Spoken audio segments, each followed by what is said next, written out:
Homeowners in Windsor Park, that is the once segregated community in North Las Vegas that is literally sinking.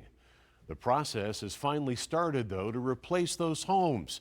News 3's Andrew Nomura is joining us now live near the proposed site where some of the homes are expected to be built. So, Andrew, what's the latest that you're hearing from the developer right now? Yeah, we got some good news. We also have some not so good news for homeowners here in Windsor Park.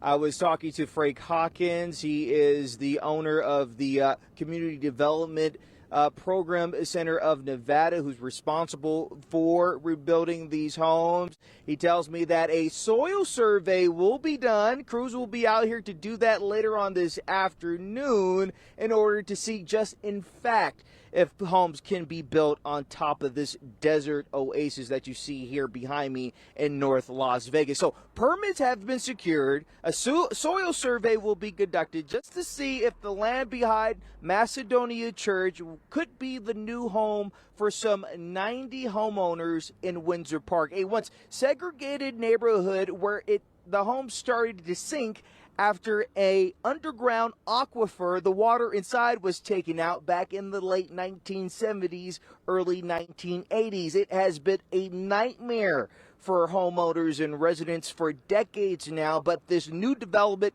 this new thought to build new homes here on this land made possible by the Windsor Park Environmental Justice Act that was passed by lawmakers during the last legislative session that allocated $37 million to rebuild homes. Now, talking to Hawkins earlier on this morning, he tells me that this land, because of all the faults and fixtures, poses a problem to rebuild homes here. They don't want to have a redo of Windsor Park. So worst case scenario, they will have to find new land to build on. Additionally, he says that this land has more than 200 landowners which they need to be contacted to see if in fact they would be willing to sell their property so new homes could be built.